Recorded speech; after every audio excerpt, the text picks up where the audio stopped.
Passo a palavra ao companheiro Augusto Sérgio Vasconcelos de Oliveira, que é presidente do Sindicato dos Bancários da Bahia do Banco do Nordeste. Vossa Excelência tem 10 minutos para a sua exposição, companheiro. Bom dia a todos e a todas. Saudar toda a mesa, inicialmente em nome do presidente, agora interino dessa sessão, nosso colega da Caixa Econômica, deputado Zé Carlos. Já tivemos a oportunidade de participar de outras agendas em conjunto. Saudar o coordenador da bancada do Nordeste, o deputado Júlio. Saudar a Adriana, do Ministério do Desenvolvimento Regional, o nosso economista-chefe do Banco do Nordeste, Luiz, e saudar a nossa queridíssima presidente da FBNB, uma das proponentes dessa sessão, e que muito me honra em ter sugerido o nosso nome para participar desse debate, e agradeço aqui em nome da FBNB, em nome da Comissão de Legislação Participativa. Meus amigos e minhas amigas, esse não é o primeiro evento onde nós tratamos sobre desigualdades regionais.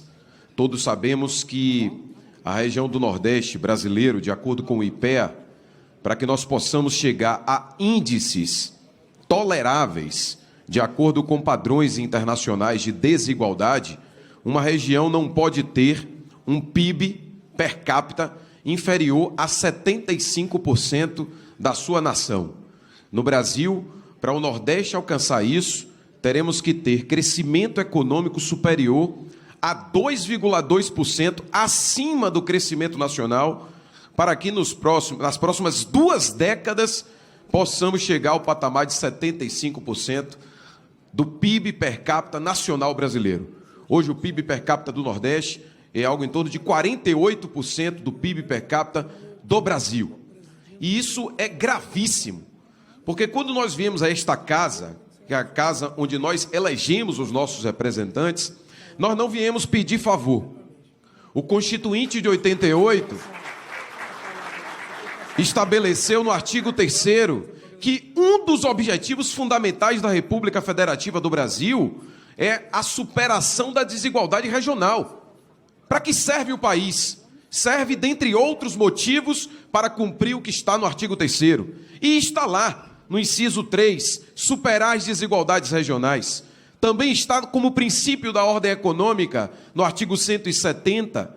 Está lá também no capítulo do sistema financeiro, no artigo 192, de que devemos também desenvolver um sistema financeiro que reequilibre as desigualdades regionais. Nós precisamos dizer que o Nordeste brasileiro, ele realiza algo que é perverso com a nossa população e com o nosso povo, e que não é culpa dos nordestinos. Nós somos responsáveis pelo maior vazamento de depósitos que o Brasil possui.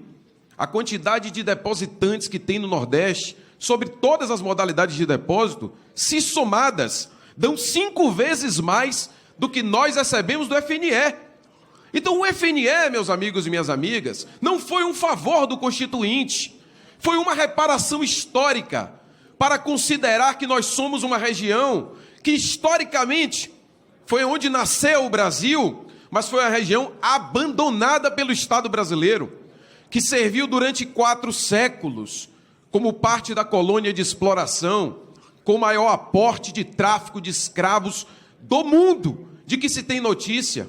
Salvador, por exemplo, minha terra natal, no Porto de Salvador, que é o maior porto de tráfico negreiro da história da humanidade.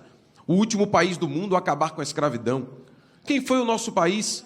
Dividido em 12 capitanias hereditárias, 12 famílias tiveram acesso a toda a propriedade da terra, que se subdividiram em sesmarias. Quando chega a família real, em 1808, inaugura o primeiro banco verdadeiramente nacional, o Banco do Brasil, a sede vai para o Rio de Janeiro, assim como todas as estruturas de Estado. A Petrobras, do meu amigo David, que está aqui pela FUP, que agora, na Bahia e todo o Nordeste brasileiro, está sendo esvaziada. Isso pode impactar em um desmonte da cadeia de petróleo e gás em toda a nossa região. E as medidas que o governo adota são de cada vez maior concentração no Sudeste do Brasil. Isso está acontecendo com as estruturas administrativas, não só da Petrobras, na Caixa, no Banco do Brasil, há um esvaziamento institucional das atribuições que são realizadas e que tem espaço importante de atuação na região nordestina. E agora, mais um ataque, a PEC 119, onde nós conversávamos agora há pouco, uma proposta de emenda constitucional que é mais uma, ao longo da história de mais de 30 anos da FBNB, nós temos tratado constantemente, todos os anos, de ameaças ao Fundo Constitucional do Nordeste. E a PEC 119, mais uma vez, se apresenta como uma tentativa de retirada desse que é o maior funding do BNB. 75%, 72% do funding do BNB vem do FNE. A quem interessa desmontar o FNE? O Banco do Nordeste é eficiente, tem capacidade operacional, com custo baixo, tem know-how, tem um escritório que faz estudos técnicos como o ETN. Qual é o banco privado ou até banco público que tem a dimensão de pesquisa, que faz com que trabalhadores coloquem uma bota, vão para o meio de uma roça para fazer uma avaliação, que viajam quilômetros e quilômetros, com todas as dificuldades que temos nas nossas estradas, para percorrer cada um dos pontos do semiárido e fora dele. E é evidente que desmontar o FNE com a retirada no início de 1/3 dos recursos, certamente vai impactar na capacidade financeira do BNB. Nós temos que lembrar que é um banco de desenvolvimento, um agente de desenvolvimento. Mas é um agente de desenvolvimento que o nosso país praticamente vira as costas, porque coloca a mesma tributação como se fosse um banco múltiplo, como se fosse um banco meramente comercial, como se fosse um banco de varejo, colocando as mesmas regras de Basileia III para o BNB suprir, da mesma forma que o Itaú, que o Bradesco, que o Banco Safra, que, diga-se de passagem, tem um dos homens mais ricos do mundo à sua frente. Então, é necessário que o Brasil faça uma reparação histórica com o Nordeste. E essa reparação histórica passa por ter instrumentos indutores. E esses instrumentos indutores, certamente, exigem que nós possamos colocar no centro um debate sério sobre o futuro da política fiscal brasileira. Porque até do ponto de vista aritmético, pense com um olhar ultraliberal, um olhar que negue completamente a atuação do Estado e pense numa visão meramente fiscalista. Ainda assim, seria completamente estúpida a ideia de entregar o BNB, de permitir que esse banco seja desmontado. É um banco que repassa dividendos para a União, cumpre, inclusive, com metas fiscais, porque ajudam a fazer aportes ao Tesouro Nacional, um banco que dá lucro. Qual o sentido dessas ameaças? O que está em jogo, portanto, é algo muito grave. Nós estamos diante de uma ameaça que vai impactar o Brasil como um todo, porque às vezes um paulista, e o presidente aqui da comissão, o deputado Gilmar, que teve a sensibilidade de acolher o nosso pedido, é de São Paulo, mas às vezes um paulista acha que não vai lhe afetar. Como não? Como produzir desenvolvimento nacional com 56 milhões de pessoas fora de uma estratégia nacional? E a nossa querida Adriana apresentou aqui o Plano Nacional de Desenvolvimento Regional. Eu li o plano. São 222 páginas. A ideia da coordenada pela Sudene, algo muito magnífico. Quando você lê o plano, você fica encantado. Mas a pergunta é, com que investimento nós faremos esse plano sair do papel? Nós temos uma bigorna na economia brasileira. A emenda 95, que propõe o congelamento dos investimentos por 20 anos, como já foi dito antes, ela isentou dos controles, por exemplo, as operações compromissadas, que fazem com que ocorra uma esterilização da nossa economia de quase 1 trilhão e 200 bilhões em 10 anos, através da remuneração da sobra de caixa dos bancos.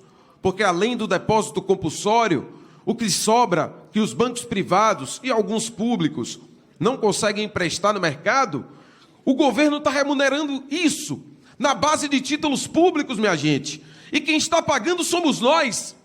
Por isso que quando eles vêm com a proposta de reforma da Previdência, cortes dos fundos, diversificação desses fundos para dizer que a crise fiscal impacta no município e nos estados, nós precisamos dizer aos prefeitos, aos governadores, aos senadores, que ontem houve uma vigília aqui da FBNB que visitou vários gabinetes, e muitos senadores, inclusive gente de bem, sem cair a ficha da dimensão dos perigos que podem representar a PEC 119, porque a saída para o Brasil não está na lógica de uma família em crise que diz que tem que cortar o remédio do vovô, a escola da criança, para preservar o uísque do pai. Que inversão de valores é essa? Nós precisamos tratar quase a metade do orçamento da União, tudo que nós brasileiros produzimos com nosso sangue, suor e lágrimas para compor o orçamento da União, quase a metade vai para a amortização de juros de uma dívida que jamais sofreu uma auditoria. Está lá, artigo 26 do ADCT, o anexo da Constituição, o ato das disposições constitucionais transitórias. Deveríamos ter realizado a auditoria 1 ano após a promulgação da Constituição de 88, ao invés de enfrentar a ganância dos verdadeiros privilegiados, que usurpam o dinheiro público com as operações compromissadas. O governo passa a mão na cabeça desses ricaços e quer enfrentar o Nordeste, colocando à míngua 56 milhões de brasileiros. Por isso nós viemos nessa casa não com pires na mão, viemos com nossa altivez, para reivindicar o que está escrito na Constituição Federal, que é o pacto fundante da nação. Não aceitamos migalhas, queremos o FNE intacto, gerido e bem gerido pelo BNB. Queremos uma Sudene forte, um Denox, uma Codevasf, a Chesf, estruturas que ajudam a desenvolver a nossa região. Mas queremos, sobretudo, que o Brasil olhe para o Nordeste, não com olhar piedoso, mas com o olhar das potencialidades de uma região que tem quase a metade do litoral brasileiro e, de acordo com a OCDE, nos próximos anos será a nova fronteira, é a fronteira marítima. E nós temos grandes potencialidades, porque, como diria Graciliano Ramos em Vidas Secas, o nordestino e o sertanejo é, antes de tudo, um forte.